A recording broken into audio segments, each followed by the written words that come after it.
നമസ്കാരം. ഞാനിപ്പോൾ നിൽക്കുന്നത് ചരിത്രമുറങ്ങുന്ന മാൾട്ടയുടെ അതിമനോഹരമായ ഒരു സ്ഥലം ലാപ്സിയാണ്. ആയിരക്കണക്കിന് ആൾക്കാർ ഇവിടെ ദിവസം വരാറുണ്ട്. ടൂറിസ്റ്റുകളുടെ സമയമായി കഴിഞ്ഞാൽ ഒരുപാട് ആൾക്കാർ ഒരുപാട് സ്ഥലത്തു നിന്ന് ഇവിടെ വന്ന് എൻജോയ് ചെയ്യാറുണ്ട്. ഇവിടെ പലവിധ കാഴ്ചകളൊക്കെ ഞാൻ കാണാൻ ഇഷ്ടപ്പെടുന്നുണ്ടെങ്കിലും ഈ ഒരു ചെങ്കുത്തായ മല കണ്ട, ഇവിടെയാണ് ഞാൻ നിങ്ങൾക്കായുള്ള സർപ്രൈസ് ഒരുക്കി വെച്ചിരിക്കുന്നത്. എവിടെ? യെസ്, കണ്ട, ചില്ലറക്കഴപ്പൊന്നുമല്ല.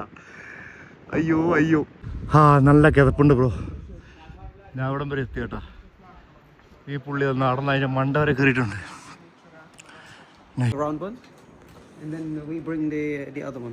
Alright, and you go with the rope. You click the rope. And then you go up. And you go up like this, and then you come down from there. It's very nice, bro. ഇവിടെ പോയി നിന്ന് ഒരുത്ത മീൻ പിടിക്കുന്നു.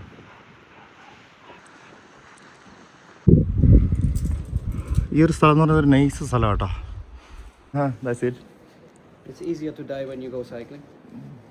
But you need to trust the hooks and the stones. Yeah, but they are glued in with epoxy. Nothing happens. Alright. പുള്ളി ഈ സ്പോർട്ടിൻ്റെ ട്രെയിനറാണ് കേട്ടോ. പുള്ളി പറഞ്ഞ കേട്ടോ, ബൈക്കിൽ പോകണമെങ്കിൽ നമ്മൾ അടിച്ചിട്ട് വീണ് ചാവാനുള്ള സാധ്യതകൾ കൂടുതലാണ്. പക്ഷേ ഇത് ലോകത്തേക്കും വെച്ച് ഏറ്റവും സേഫും അതുപോലെ തന്നെ നല്ല ത്രില്ലിംഗ് ആയിട്ടുള്ള ഒരു അഡ്വഞ്ചർ ആണെന്നാണ് പറയുന്നത്. നമ്മൾ ഓരോ ശ്രദ്ധയും നമ്മൾ ചെലുത്തേണ്ടതുണ്ട്. കാരണം ഇത് കണ്ട, കൈ ഒന്ന് ജസ്റ്റ് മിസ്സായ പോലെ അല്ലെങ്കിൽ കാലൊന്ന് ജസ്റ്റ് മിസ്സായി കഴിഞ്ഞാൽ ചിലപ്പോൾ അപകടങ്ങൾ വലിയ രീതിയിൽ സംഭവിക്കില്ല. കാരണം ഇതിൻ്റെ ഒരു ട്രിക്ക് എന്ന് പറഞ്ഞു കഴിഞ്ഞാൽ നമ്മൾ ഈ റോപ്പില്ലേ, അത് ഉപയോഗിച്ചിട്ട് അതിനകത്ത് നമ്മൾ ഹോൾഡ് ചെയ്തിട്ടാണ് കയറുന്നത്. ഏറ്റവും പ്രധാനമായും ഷൂസ് ഒരുപാട് ഗ്രിപ്പുള്ളത് ആയിരിക്കണം, എന്നാൽ ലൈറ്റ് ആയിരിക്കണം. നമ്മുടെ കാലിൻ്റെ ആ ഒരു മടങ്ങും വലിവും എല്ലാം ഉൾക്കൊണ്ടുകൊണ്ട് പാറകളിൽ ഇതുപോലെ അള്ളി പിടിച്ചാൽ മാത്രമേ, അല്ലെങ്കിൽ കൊളുത്തി പിടിച്ച് കഴിഞ്ഞാൽ മാത്രമേ നമുക്ക് ഇതുപോലെ ഈസി ആയിട്ട് കയറി പോകാൻ പറ്റുള്ളൂ. അങ്ങനെ ഒത്തിരി ഈസി പോകാൻ പറ്റില്ല, കാരണം ഇത് നല്ല സ്റ്റീപ്പാണ്. അത് മാത്രമല്ല ചെരുവുകൾ, കൂടുതൽ കേവ് ചെരുവുകളും വരുന്നുണ്ട്. ഒരു 70 ഡിഗ്രി അല്ലെങ്കിൽ 40 ഡിഗ്രി ഒക്കെ ചെരുവുകൾ വരുന്ന സ്ഥലങ്ങളുണ്ട്. സോ അവിടെയൊക്കെ നമ്മൾ ഈ പറഞ്ഞ പോലെ ചാടി കയറേണ്ടി വരും, അല്ലെങ്കിൽ പുള്ളി കയറുന്ന പോലെ മറിച്ച് കയറേണ്ടി വരും. പക്ഷേ ഇതിൻ്റെ ഒരു അഡ്വാൻറ്റേജ് അല്ലെങ്കിൽ ഇതിൻ്റെ ഒരു ഇതെങ്ങനെ സംഭവം എന്ന് വെച്ചാൽ, ആദ്യത്തെ ഒരു ചെറിയൊരു കയറ്റം മാത്രമേ നമുക്ക് റിസ്ക് ആയിട്ടുള്ളൂ. കാരണം അത് കഴിഞ്ഞ് നമ്മൾ മേലോട്ട് കയറുമ്പോൾ ഈ പുള്ളിയുടെ കണ്ട താഴത്തെ ആ ഒരു ഹുക്കിൽ ആ റോപ്പ് കണിഞ്ഞിട്ടുണ്ട്. അങ്ങനെ വരുമ്പോൾ എന്ത് ചെയ്യുക, അതിന് മുകളിൽ നിന്ന് താഴോട്ട് വീണ് കഴിഞ്ഞാലും ഈ തൊട്ട് താഴെയുള്ള ഹുക്കിൽ തൂങ്ങിക്കിടക്കും.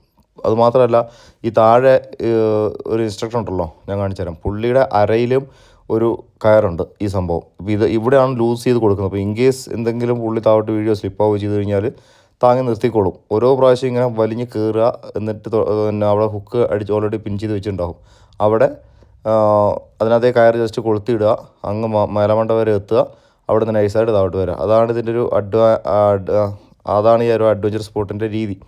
എന്തായാലും ഒരുപാട് ആൾക്കാർ ഇതൊന്ന് ട്രൈ ചെയ്യുന്നുണ്ട്. പിന്നെ നല്ല രസമുണ്ടെന്ന് കണ്ടുകൊണ്ട് നിൽക്കുക. എനിക്കൊന്ന് ട്രൈ ചെയ്യണമെന്ന് ഭയങ്കര ആഗ്രഹം ഉണ്ടായിരുന്നു. പക്ഷേ എൻ്റെ ഷൂവും ബാക്കി സേഫ്റ്റി ഗിയറുകളൊന്നുമില്ല. അതുകൊണ്ട് എൻ്റെ അടുത്ത് ചോദിച്ചു പ്രാവശ്യം ഒരു ഷൂ തരാമെന്നൊക്കെ പറഞ്ഞു. പിന്നെ എനിക്കൊരു സുഖമില്ലായിരുന്നത് കൊണ്ട് അത് ചെയ്തില്ല എന്ന് പറയാം. ഇതാണ് ഇതിൻ്റെ ഒരു ഏറ്റവും പിന്നെ ഒരു ബുദ്ധിമുട്ടുള്ള ഭാഗം കേട്ടോ. കാരണം ഭയങ്കര സ്റ്റീപ്പ് ചെരിവാണ് അവിടെ വരുന്നത്. അതിന് മുകളിലേക്ക് പുള്ളി കയറി ഏറ്റവും അവസാന ഭാഗത്തും ആ ഹുക്കിട്ടു. ഇനി ഹുക്കിട്ട് താഴോട്ട് വരുന്ന എങ്ങനെയാണ് കാണണ്ടേ, അതാണ് കേട്ടോ വിറ്റ്.